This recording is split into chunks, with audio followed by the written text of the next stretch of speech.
Good evening, everyone, and thank you for joining us again for this iteration of the Sinonasal Cancer Collaborative. As you guys know, this is a very nice joint project between three societies. That's the American Rhinologic Society, the North American Skull-Base Society, and the American Head and Neck Society. So we really sincerely appreciate the support of all the groups, and it's the ARS's turn to host this time. And Wendy, thanks so much for organizing this and putting it on for us. Next slide, please. So the goals of these sessions are really to talk about cases and to illustrate principles of oncologic care, as well as discuss surgical, radiation, and systemic options, and really focus on team-based comprehensive care. We have a really nice presentation today lined up for you guys. What we're focusing on today is the recently published International Consensus Statement on Sinonasal Tumors. And we have the great fortune today of being joined by a number of excellent panelists. Next slide. So today, Dr. Kwan and I will be moderating, and Ed was the main sort of leader behind this consensus document. And thanks for all the organization and effort on that, Ed, and your willingness to moderate with me this evening. Our panelists this evening are Dr. Liao, who's a radiation oncologist from University of Washington, Corinna Levine, who's a rhinologist at Miami, Ian Whittick, who's a head and neck and skull-base surgeon in Toronto, Niall London, who's a rhinologist and head and neck surgeon at NIH and Johns Hopkins, Dr. Catherine Price, who's one of our wonderful medical oncologists from the Mayo Clinic, Paul Gardner will be joining us very soon as well, my partner here in neurosurgery at the University of Pittsburgh, and Matt Geltzeiler at OHSU is one of the founders of this group. So thank you all so much for joining, and we look forward to all your input. Ed, I'm going to turn it over to you. Well, thank you very much, Garrett. And again, huge honor to be able to join everybody today and to co-moderate with everyone. It's an amazing program. I wanted to start the session by talking briefly about the recently published ICAR Sinonasal Tumors, or ICS&T for short. It's on this slide right here. This QR code will link you to it. Please do check it out. It was a 2-year labor of love involving a massive team with lots of great expertise. So we're just very happy that it's out, and hopefully it helps everyone with their practice. A little bit of background on this. As you may know, ICAR is a program sponsored by the American Rhinologic Society, and the intent of this is really to provide management-based recommendations based upon the best available evidence, and there's been several different iterations on different topics in rhinology and skull-base surgery in the past. One thing to keep in mind is that they are not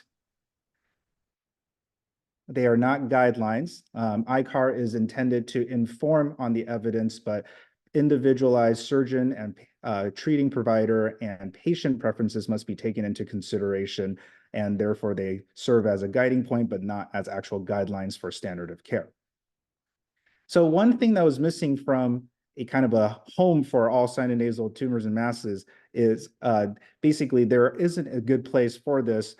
So we wanted to really push this forward and have an area for a compendium in order for our membership to really be able to reference this. So the objectives of this project include to be compiled by providers with expertise to also represent international and diverse backgrounds. We also wanted to make it as multidisciplinary as possible. So we have rhinologists, head and neck surgeons, neurosurgeons, medical and radiation oncologists, as well as radiologists and pathologists join in the authorship. The document is histopathology driven. Histopathology is very important for treatment of sinonasal tumors, and therefore we really wanted to make it user-friendly and organized in that regard. And this is really a complementary document to the ICAR skull-base surgery 2019 document headed by Dr. Eric Wong, as well as an update and an alternative to the very celebrated EPOS Tumors 2010 document. And hopefully this is kind of a complementary additional resource for all of our treating providers. The editorial team is highlighted here. The senior editor is Jim Palmer, who's provided outstanding mentorship and leadership throughout this process. And here's our editorial team. Lots of the authors are also on this webinar today. Also could not have done this without the support of Dr. Tim Smith, who is the editor-in-chief of International Forum of Allergy and Rhinology, where this document is published in. The content and authors, it's a brief overview. It does follow the WHO 5th edition, which is very exciting. We're able to get that in before the completion of the document. different sections, as you see here, 4 thematic categories with 33 sections, and ultimately 48 topics and invited authorship teams. It's 189 authors, which is just incredible. And one of the proudest things is you look at the distribution of where everyone's from, the distribution of the subspecialties that they represent, as well as the fact that no authors declined or were replaced in this process. So we're very proud of that. As you can see, they've really come together and put together this document that hopefully will be informative. Now, without further ado, we're going to go ahead into our first case, and I will be running this.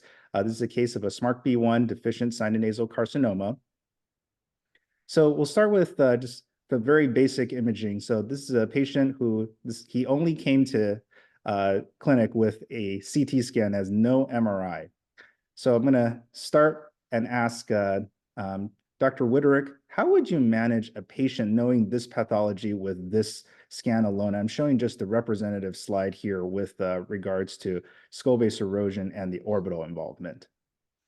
Yeah, well, the basic facts about doing a history and physical examination and seeing what the orbit is doing. And then often we get a pathology review, so assuming that it is what it is, and then review what imaging we have, and then decide on other imaging. So obviously an MRI would be appropriate here.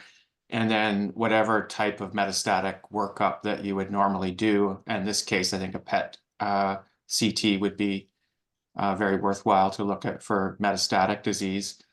And then putting that all together then would be discussed in a multidisciplinary tumor board. Great.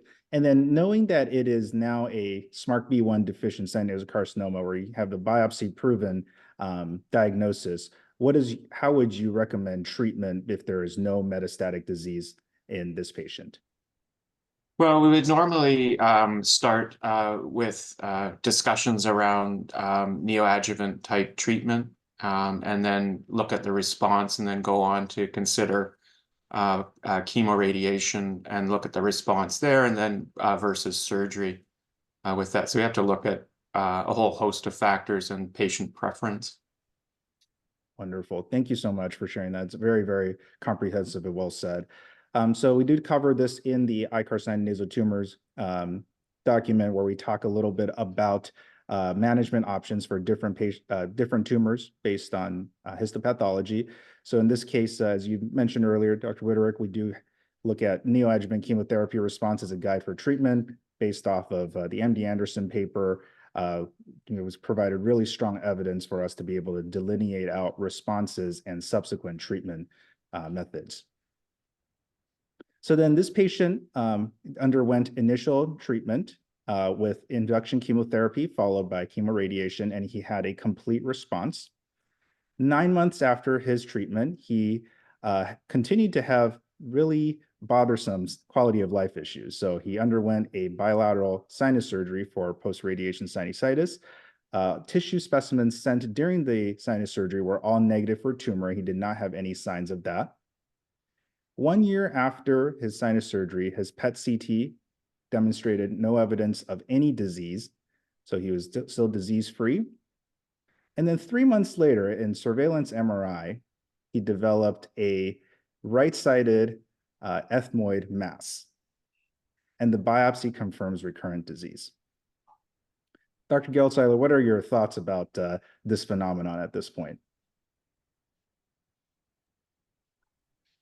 Yeah, that's a rapid recurrence, unfortunately. So we're looking at basically less than 2 years from primary treatment. Yes. Which isn't surprising. I would want to completely restage this patient with another PET scan just to make sure it didn't pop up with any regional or distant metastatic disease.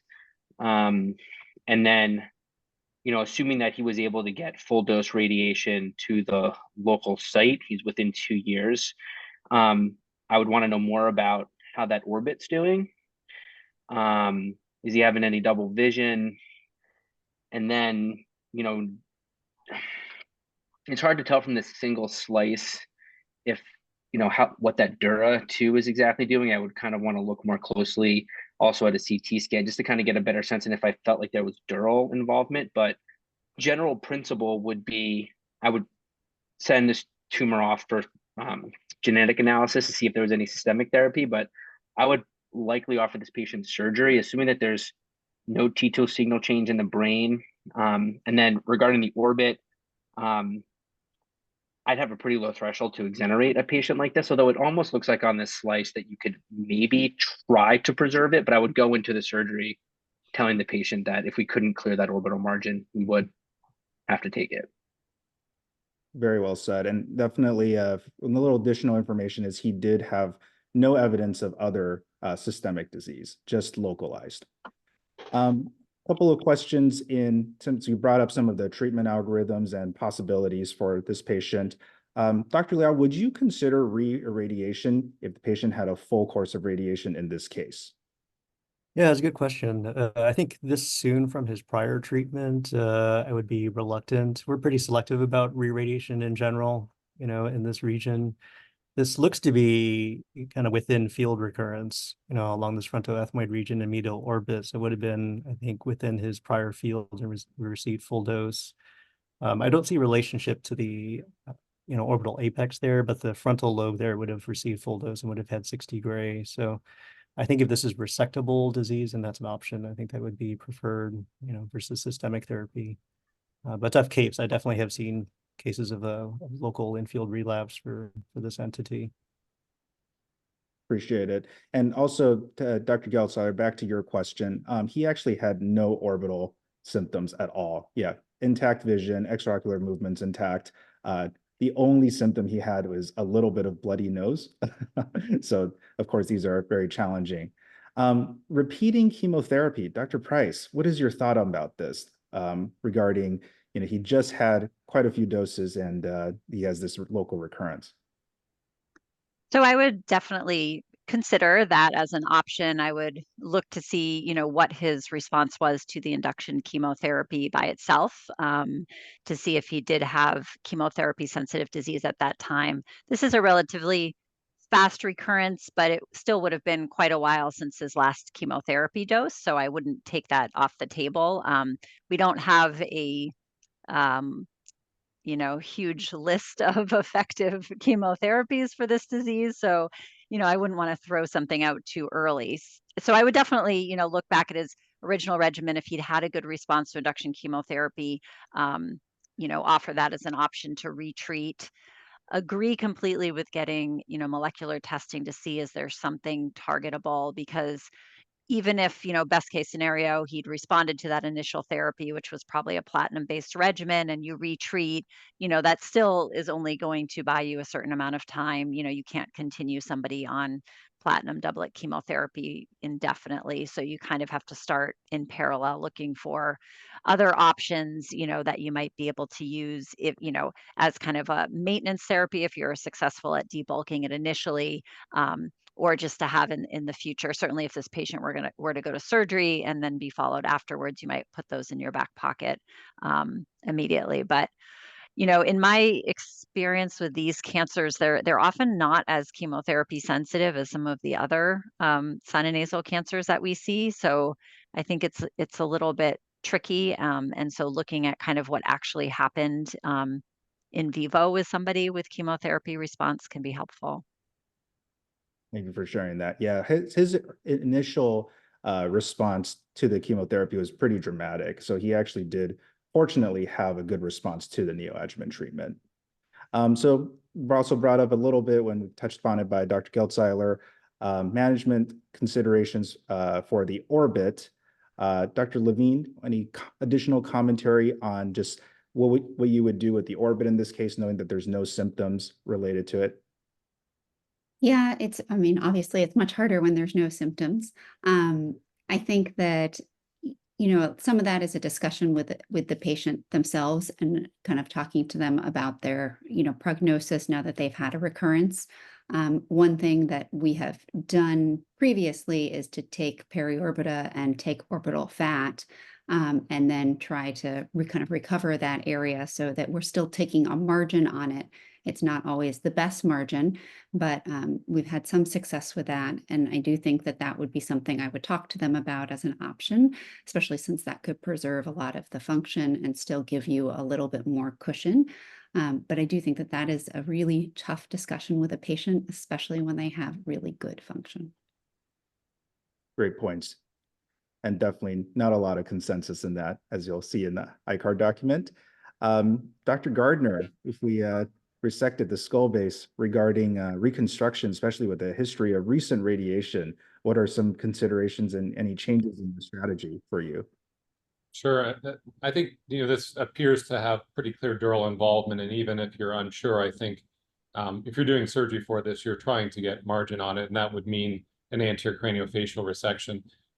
In this setting, a vascularized reconstruction, which usually would involve pericranial flap with the absence of any nasal tissues and also the aggressiveness of the tumor, we would probably do a pericranial flap. I like to take out just the frontal sinus itself, the anterior table, the frontal sinus. So it's not perhaps a true craniotomy, but a transfrontal sinus approach. Take out the anterior table, remove the posterior table so you cranialize it, and use a pericranial flap with temporalis fascia as your dural substitute, and suture in as much as you can the temporalis fascia and lay the extradurally tunneled pericranial flap on top of that. And that creates a very nice barrier. And at least you have a two-layer, one of which is vascularized reconstruction. And that's really quite a good option in this setting.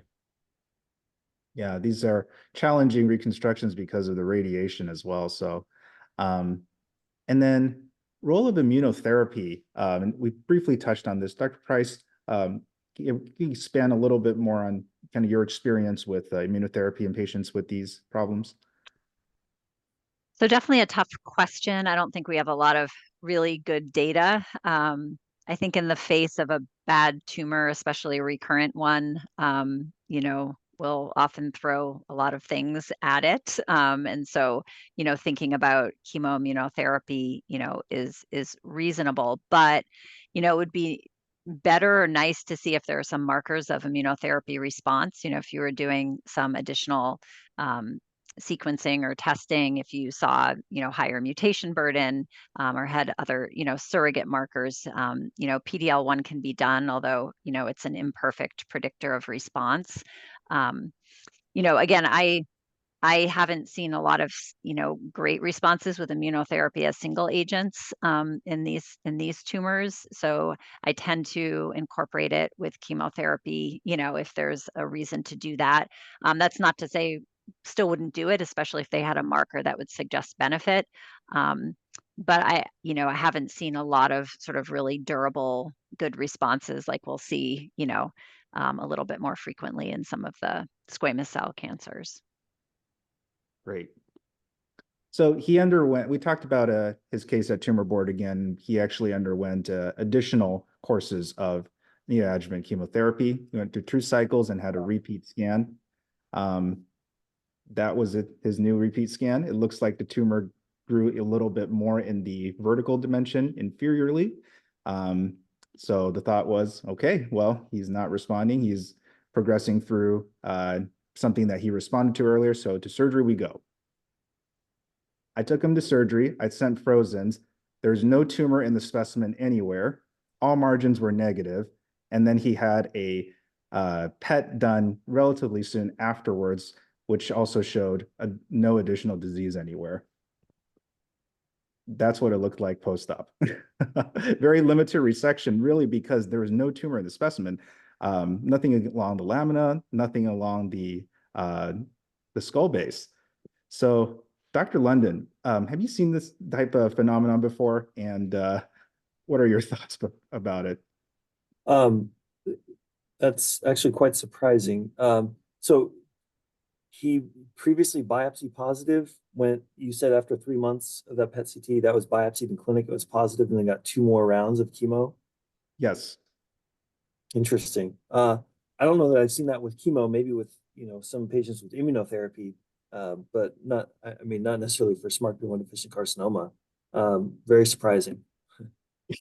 Yeah, this was a huge surprise to me. I actually asked a couple of colleagues around, and some people have seen it before just because I think it worked so well the first time, and I guess it did work really well this time. It's just that the mass itself did not fully regress at this point. So I thought that was really interesting, and I think we're going to probably see it more and more as we adopt this treatment strategy for different tumors.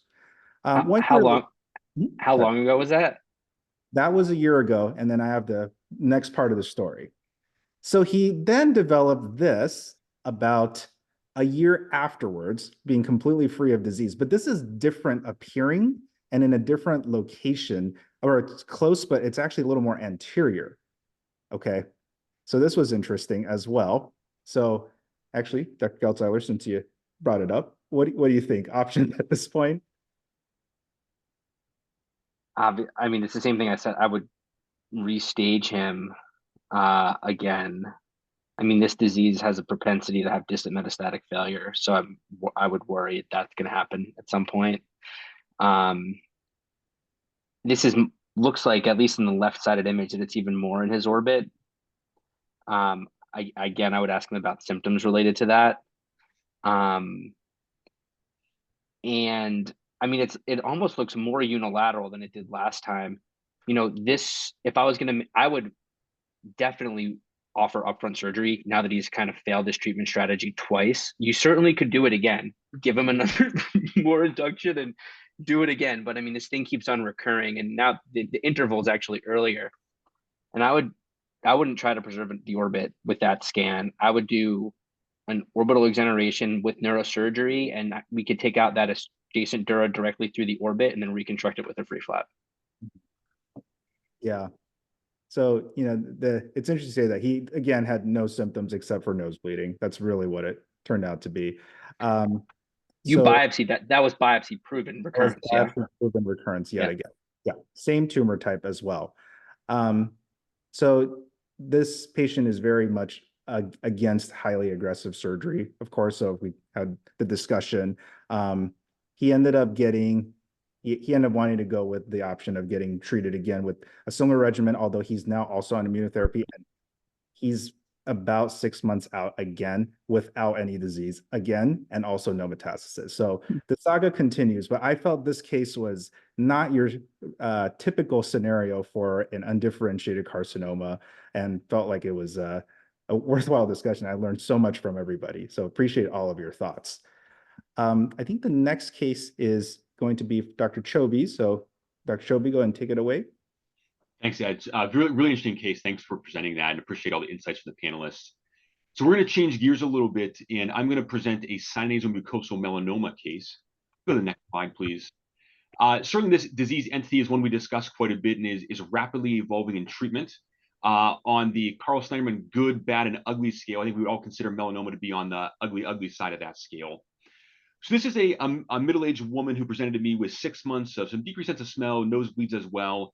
There's the initial MRI scan, just a quick shot of what she has there, and got a biopsy before she was sent to me, which showed it to be mucosal melanoma. That was reviewed at our institution.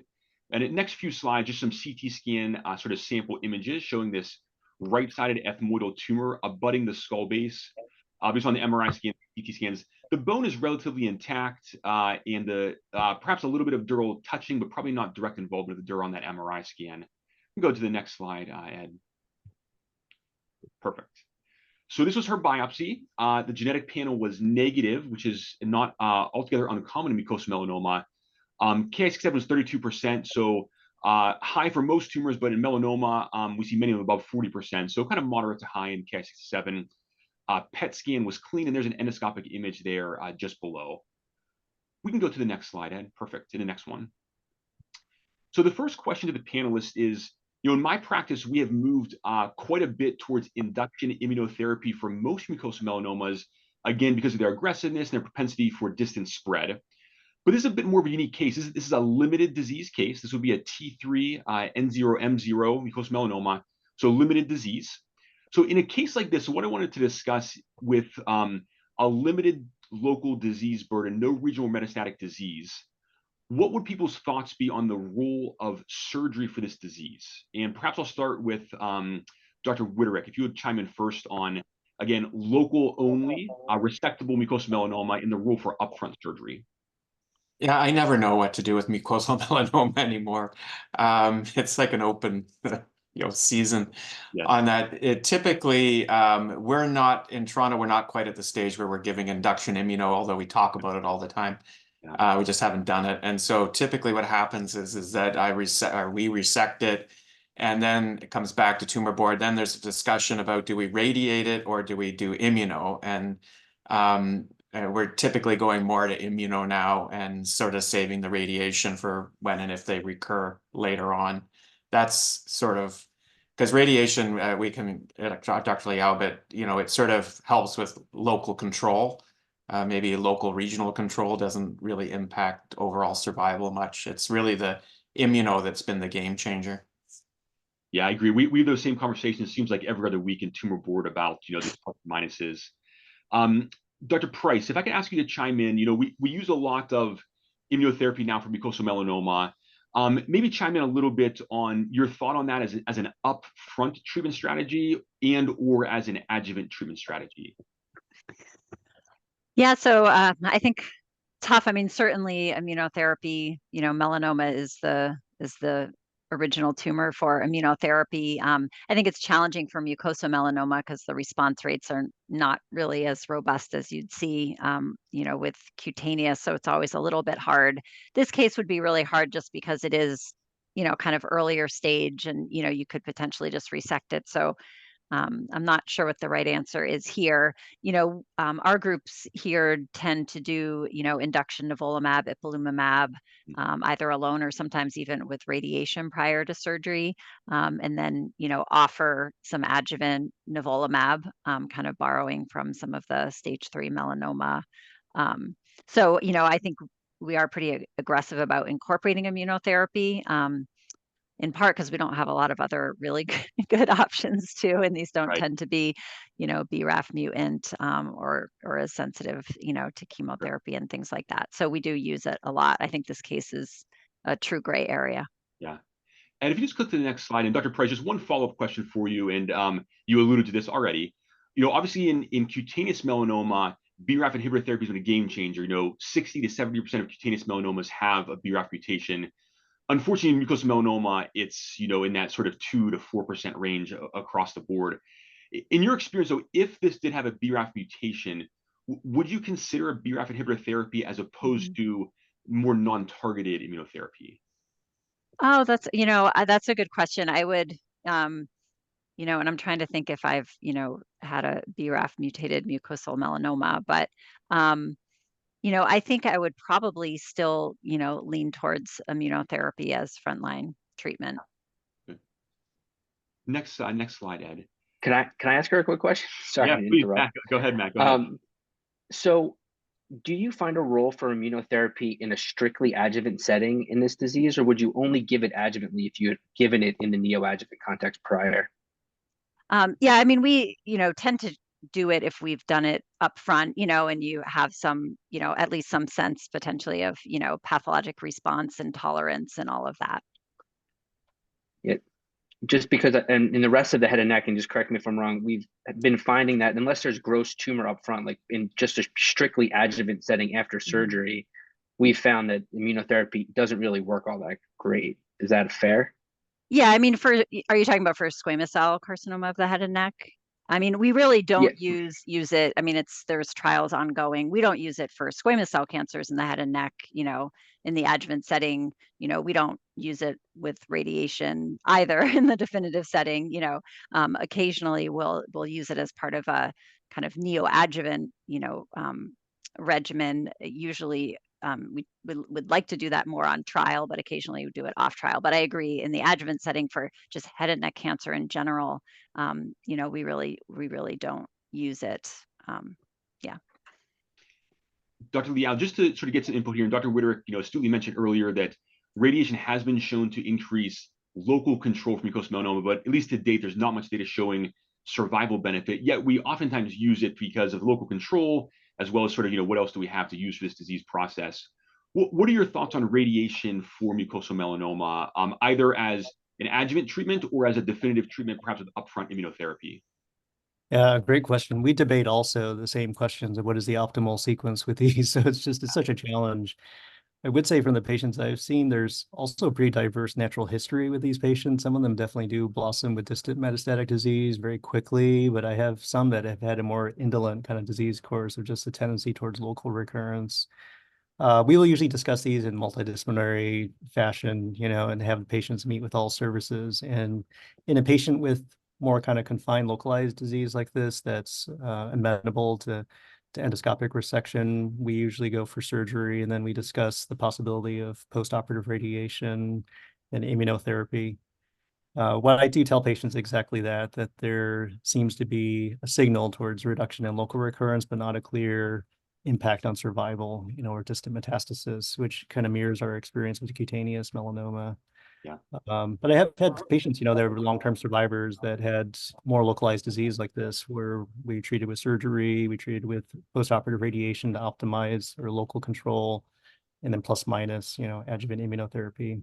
Yeah. I think I know the answer to this question, but I'll ask it anyway. Any data on proton versus photon, does it make a difference, or do you personally think it makes a difference in your experience?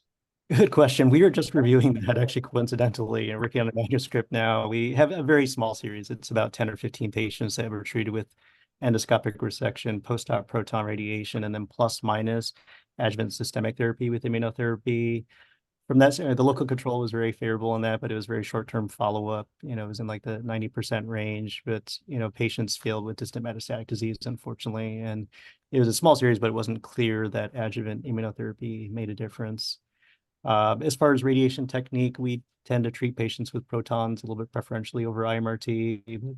The differences as far as toxicity, acute toxicity, are probably pretty modest. And, as far as improvements in local control, admittedly, it's probably pretty modest. But in this anatomic region where you're in close proximity to neural structures with the optics, the brain, there's some reduction in the overall integral dose exposure with protons over IMRT.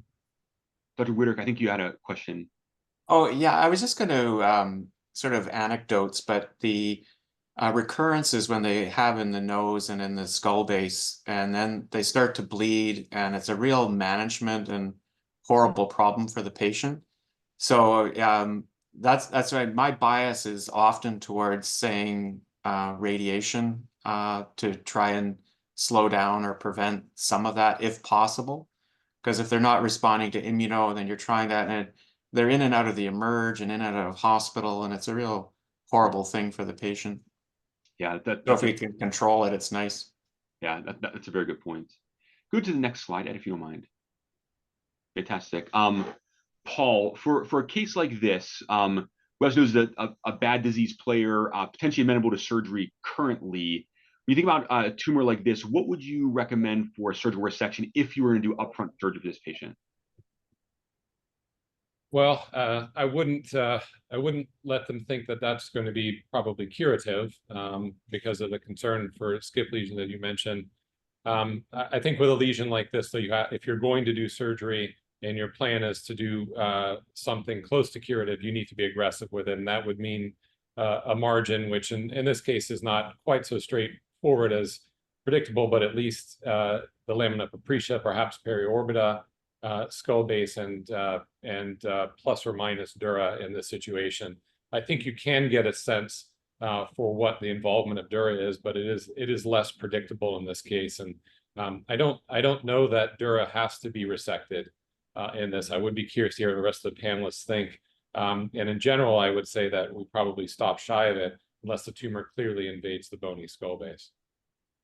Yeah, good point. So just kind of building on that, Dr. London, if you don't mind offering your thoughts on sort of Paul's point about the dura, but also the role of frozen section. So historically, melanoma frozen section is difficult for pathologists.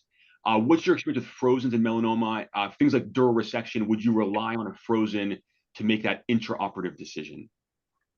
Yeah, those are all good questions.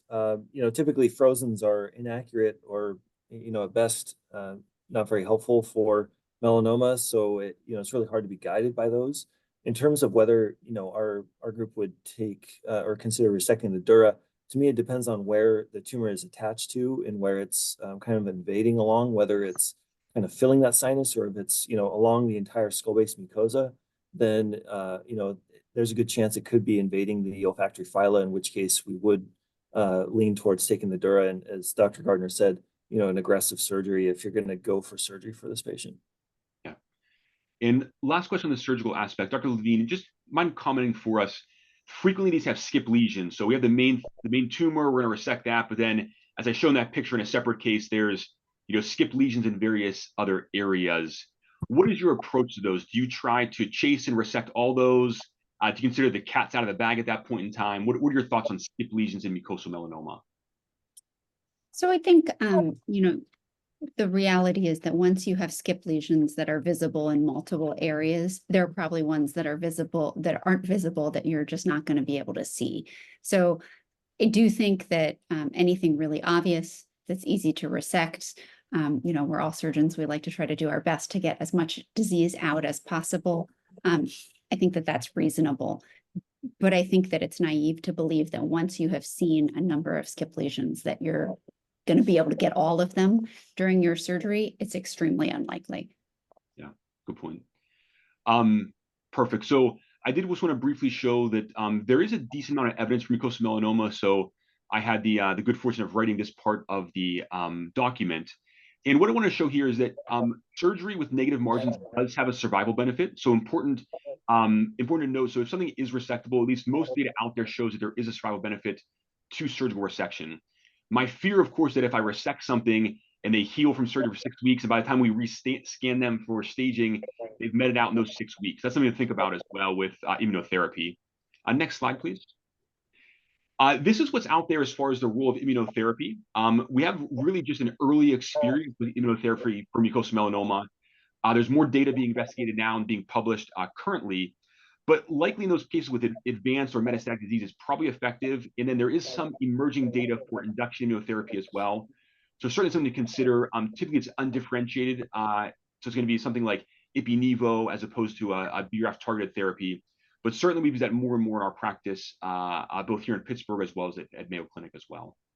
Awesome. So thanks for your input on that case. And I think the third case is back to Ed. Great. Thank you very much, Dr. Chobe. So then the third case is going to shift gears a little bit to another very well developed area, but also kind of a frontier in many other senses. So nasopharyngeal carcinoma, which really has a lot of challenges of its own. So this is a patient who initially presented stage 3B and was treated with definitive chemoradiation with a complete response. 5 years later, the patient developed a recurrence within the right masticator space and was treated with stereotactic radiation 5 rounds, and then also Pembro for 5 cycles, and now moves over to a different area and now presents with a new PET-CT demonstrating this finding right here. I'm going to start by polling the panel and asking, how do you surveillance MPC patients?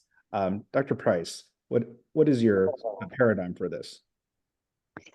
So I think if you look at the head and neck guidelines for NCCN, they talk about doing pre-treatment imaging, doing your post-treatment kind of curative imaging. And then there's not a lot of really recommended, imaging out, when there aren't any symptoms. So it's kind of left up as clinically indicated.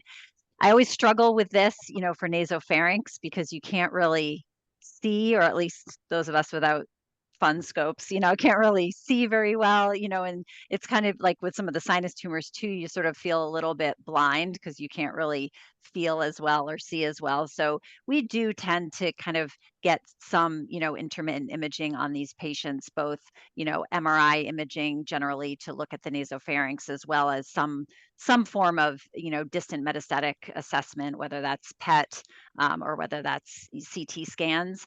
For those that are EBV related, will incorporate, the EBV quantitative DNA, in the blood as kind of a biomarker. And of course, history and physical exam and all of the important things that we do for everyone. Thank you. And then Dr. Liao, just to add to that, what is your intervals for assessing surveillance for these patients? Yeah, like Dr. Price said, there's not great guidance as far as national guidelines with this, with what exactly to do. It is a little bit individualized, I think, from risk from patient to patient, but our starting point is usually Q3 to 4 months with office visit, endoscopy, MRI, and then Q6 months after that, and a little bit more space with systemic imaging, either CT chest, abdomen, pelvis, or Q6 months. We don't routinely get PET CT scan necessarily unless we're concerned the patient hasn't had a CR. You know, we sometimes we'll get that at 3 or 6 months to verify that, but I know there's many institutions that do. Great, thank you. So just wanted to also point out, we do cover this partly within the document itself, and especially for the ones that are EBV positive, there was a recommendation that was very strong from the Asian literature on the use of the EBV DNA serum test for surveillance and assessing recurrence. So this is some representative scans of the patient once we saw that PET CT. So you draw your attention to this very cloudy area, as well as the temporal lobe lesion that you're seeing very obviously on the bottom there. Dr. Gardner, would you biopsy the right temporal lobe lesion if you see something like this, knowing the patient has had prior treatment as well as a little bit more radiation treatment than the typical course? I definitely would not. I fight this battle on a regular basis where patients with sinonasal tumors of any sort get temporal lobe lesions in any time period from even 6 months to 3 and 4 or 5 years later.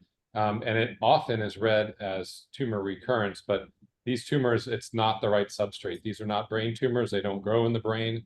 They don't like the brain. This is not a solid-looking lesion.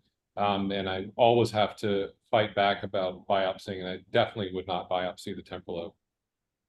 Thank you. Yeah, I love the way you said that. All right, and then one representative scan for the CT, you can see a little bit of that bony involvement.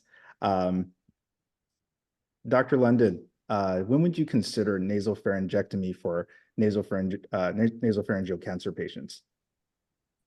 Good question. That would be, in the setting of a recurrent NPC. This patient you said has already had CRT with a recurrence and even already had immunotherapy. This looks like a fairly easy resectable lesion. So, I would recommend proceeding with endoscopic nasopharyngectomy at this point. Yeah, it was biopsy proven again. So technical considerations for surgery, if elected, Dr. Levine, with regards to nasopharyngectomy?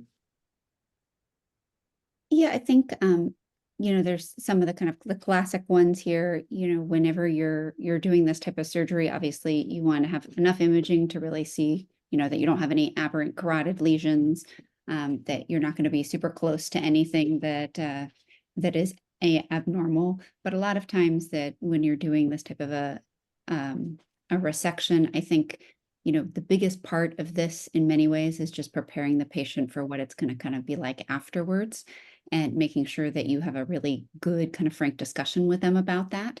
A lot of times, the biggest challenge is not actually the surgery itself, although I can say it can be challenging. It's really getting the patient through that post-operative period and making sure that they can kind of cooperate with you in that process. And going through that with them, I think, is really helpful. Just to piggyback off of that, I know we always worry about critical neurovascular structures for nasopharyngectomy, especially the carotid artery. Do you counsel them about eustachian tube symptoms? I know they probably have it pre-op, but it's likely to be a permanent problem going forward. So what is your strategy for talking to patients on that? So usually I tell them that what they have at that time, which most people, you're right, have symptoms, is going to either stay the same or get worse. So I try to usually set low expectations. And then if it's anything better than that, they tend to be pretty happy. But I think it's really important to discuss that, because often patients have this idea that you do surgery and then everything will get better. And I think it's just very important to dissuade them of that notion, and to have a really realistic set of things like, this is the bad part through the healing period, but these are the long-term things that you're going to be dealing with. And I think that's the piece that everybody needs to have the right expectations for. And usually they need to hear that more than once. Great. So we do also cover nasopharyngectomy in the document itself.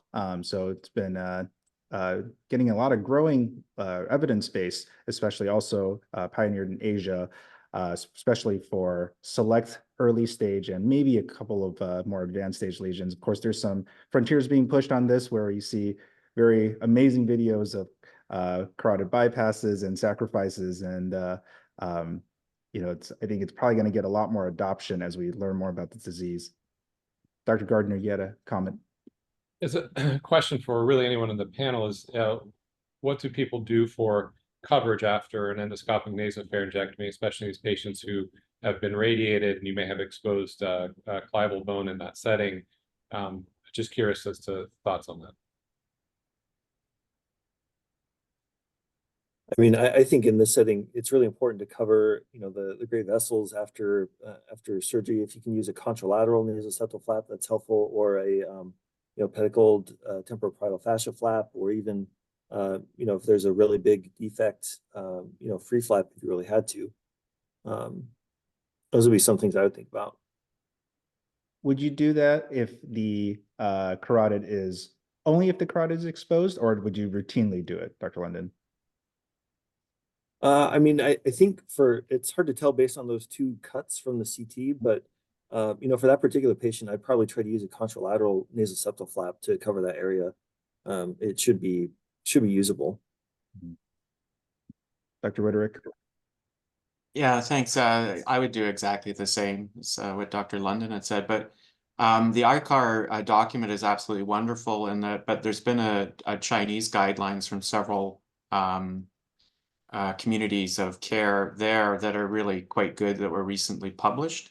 And they go through different scenarios of also nasopharyngeal cancer, but osteomyelitis of the skull base, which is also a terrible problem as well. So I'd encourage anybody to take a look at that who's interested. Definitely. I remember seeing that as well. Okay, so the patient ended up getting the nasopharyngectomy, negative margins, and then ended up having bevacizumab and some steroids for the temporal lobe necrosis, and it ended up getting better. But of course, the saga always continues. So question kind of before we get to kind of the end of the saga, Dr. Price, when would you consider immunotherapy for NPC patients? What are your main indications for using it? So we're using immunotherapy now routinely in recurrent metastatic disease for nasopharynx cancer. So there was a recent phase 3 study from Asia, the Jupiter study, that used it for first-line treatment in combination with cisplatin gemcitabine and showed survival benefit. But even before that study, there had been a number of phase 2 studies looking at single-agent immunotherapy, typically after platinum chemotherapy, similar to mucosal head and neck, that showed activity. So we routinely will use it in the recurrent metastatic setting, either by itself or with chemotherapy, depending on the amount of disease, whether the patient's symptomatic from their disease. So it is a good tool. Of course, not everybody responds to immunotherapy, but it is part of standard care now. Great, thank you for sharing that. So this is also kind of summarized also in the document as well. Again, for recurrent and metastatic NPC, as you had mentioned. Well, and we briefly already, our astute panelists already talked about this a little bit. So several months post-treatment, of course, there's new clival enhancement, and the nasopharynx is demonstrating a little bit of mucosal necrosis. So I think this is a great segue into how do you manage a likely impending ORN of the skull base. So Dr. Riderick, I know we were just talking about this, so share your thoughts. Yeah, it's the bane of existence on this. So, I mean, we have a late effects clinic, and there's various medications that can be used to try to increase blood flow, and I'm not really sure they work. And then we also have hyperbaric, and I'm not sure that works. And if we really think that there's something going on, you can watch for a while, but if it's progressing, then I would move towards putting some sort of vascularized tissue on it to try and prevent a carotid blowout. So it all depends on how it's progressing. Some of it stays stable. I think of hyperbaric oxygen as just sort of delaying it's like a delaying tactic. It's something to do while you're waiting to see what happens. Maybe I'm offending some people by saying that, but I think definitively you have to decide whether they really need surgery and a flap. And then when you offer them surgery, you would debride it to what is your endpoint that you use for debridement? It's until my coronaries act up enough that I have to put nitrates on, because sometimes you just can't get the bone to bleed, and it's terrible, moth-eaten, and you just sort of your coronaries go into spasm. Yeah, so that's the limit. Dr. Gardner, do you ever chase it to incorporate resection of dura? I think I know the answer, but what is your thought on that? We usually, we're monitoring Ian's coronary vessels throughout the procedure, and we use that as our marker as well. But it is, all kidding aside, you take it until your degree of comfort. I would never resect dura in this setting. There are very rare situations where you go in and you do see even a small hole in the dura, and I think those patients we found they really need something robust like a free flap if dura is involved. But I would do, I think that coronary spasm time point is when you really think you're risking dura. If you think you're risking dura, it's time to stop. And then Dr. Liao, with regards to the risk of patients developing ORN, how do you counsel them? And then what are some other tips and tricks you can offer us from the surgical side to try to mitigate this risk, or are there any at all? Yeah, tough one. We're talking about in the re-irradiation setting. Yeah. You're right, yeah. Yeah, there is no perfect solution, unfortunately. I'm very glad to do less and less re-irradiation, and as endoscopic resection is an option for these patients, and it's feasible, and you have a patient with more limited disease. That's something I think that's in discussion. We route patients towards a systemic therapy palliation sometimes, if we retreat, I have a tendency usually to do hyperfractionated accelerated course, BID. In the retreatment setting, and there's actually a randomized trial that was recently reported in the endemic Asian experience that was randomized to conventional versus accelerated course hyperfractionated re-radiation, and there was decreased grade 3 toxicity in the patients that had BID radiation. So if you're going to do aggressive re-radiation, I think that's our favorite approach, is hyperfractionating it. Great. Well, fortunately, this patient stabilized in terms of this development. So active surveillance on immunotherapy, kind of seeing what the next steps are for this. Keep watching until my coronaries can't take it either. All right. So that was the end of my case. Thank you all for sharing your expertise. Dr. Chovy, I think maybe we could go to Q&A. Yeah, fantastic. Thanks so much. Interesting cases. And as we wrap up in the last few minutes here, I just wanted to bring your attention. There's some nice comments in the group chat. I want to in particular refer to Dr. Hannah's comment. It was one of the worldwide experts on SNUCs about the currently being trialed EZH2 inhibitors for SMARCB1 deficient tumors. So something to think about in these patients, especially with recurrent disease, Ed, as you showed earlier. There were a few questions in regards to regimen. So one question was in regards to induction therapy for SNUCs or SMARCB1 tumors. What's the preferred regimen for induction, and how many cycles? Perhaps Dr. Price might be able to sort of shed some light on that for us. So I don't think that there's like one preferred regimen. I'd mentioned that typically platinum, based regimen is what we would use. So the regimen used in the case here, TPF, cisplatin docetaxel 5-FU, is certainly one that we use commonly, particularly for our kind of younger, more robust patients that can have a fair amount of toxicity. So some patients can't get that. We've also had success with just platinum taxane, as well as platinum etoposide. So I think the keyword is probably multi-drugs and platinum, depending on the fitness of the patient. Yeah, fantastic. One follow-up question for the management of ORN. I think we all deal with this quite a bit, and it can be very challenging to treat. Besides things that were mentioned, hyperbaric oxygen, coverage of vascularized tissue, et cetera, There's been some anecdotal evidence for sort of long-term or intermittent antibiotic therapy to try to keep perhaps some of the crusting at bay and maybe reducing the progression of ORN. Anyone in the panel have experience with management with antibiotics for ORN of the clivus?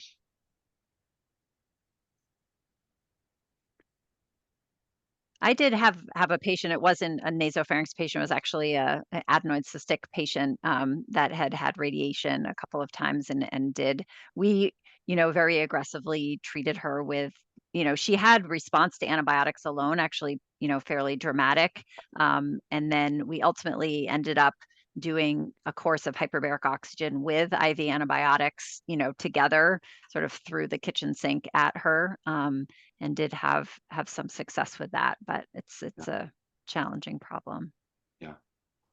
Yeah, I've used it. I can't say I've had tremendous success, but sometimes it will help with pain.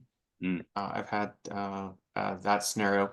We do use it for chronic osteomyelitis. With that, some people you can keep away from surgery by sort of lower doses, long-term antibiotics. But in the setting of osteoarthritis necrosis, I haven't been overly impressed with the efficacy. Yeah. I think perhaps the last question we'll have time for is, in the setting of nasopharyngectomy or salvage nasopharyngectomy, we discussed quite a bit the utility of a BTO preoperatively, so a balloon test of occlusion in those scenarios. For the surgeons on the panel, do you routinely get BTOs for salvage nasopharyngectomies or only in select cases? Paul, we talked about this last night. Maybe you might have some here. I would say select cases. I mean, if there's clearly fat between the tumor and the carotid artery, or if there, but the truth is that these tumors tend to extend beyond what we may think they do on imaging. And if you're coming close to the carotid in these cases where it's been radiated, I favor balloon test. Certainly if the tumor clearly is in contact with the carotid on imaging, then I think they have to have a BTO if you think you're going to have a radical resection. Alternatively, you can have then a discussion with the patient about the risk and benefit. If they fail a balloon test, that can change your course of treatment, I think appropriately, if they don't want to be as aggressive. Yeah, good point. And just piggyback on that, I think if you are going to entertain an option, certainly getting proximal control in the neck before you start is a reasonable option as well for these patients. Awesome. Yeah, but, just as a quick follow-up point, I think there's been some impressive literature out of China about resecting the carotid in these cases. And I still think, at least at our institution, we have not gone that far as to plan to resect the carotid. We still may get a balloon test occlusion if we think we're going to be close. But if we know that we need to actually resect the vessel in order to clear the margin, we would generally lean towards just like immunotherapy or something else at this point, just given the efficacy of those systemic therapies. I don't know if any of you guys at your institutions are doing planned carotid resections at your institutions. I think it's reasonable to offer, but I think you have to be very strict with your balloon test criteria. And I think you have to be very honest with the patient, even in the setting of a past balloon test, about their risk of stroke. They have to be willing to accept at least a 10% risk of stroke, even with a great balloon test. And if they're not, then I wouldn't go forward with it. Yeah, and so you're talking about a multimodal balloon test, including functional imaging as well, I'm assuming? Perfusion imaging. Perfusion imaging. Plus, a lot of it's measurement of what the circle of Willis, if they're large communicating branches, and they usually pass. Yeah. Do you quote them a longer term, a higher stroke rate longer term, like over a decade, or do you just quote them 10%? Just 10% at that time. The longer term is a whole other ball game. That's things like flow-related aneurysms, things like that. But truthfully, if they make it with the recurrent sinonasal tumor to deal with those, then that's a success. Yeah. Thank you. Fantastic. With that, we will wrap up for the evening. Thank you again to all of our excellent panelists and Dr. Kwan for leading us on this discussion of the International Consensus Document. And of course, thank you to our supporting society as well, the ARS, NASBS, and AHNS. So appreciate everyone's time tonight, and thank you for a wonderful panel. Thank you all. Thanks for having me also. You're welcome.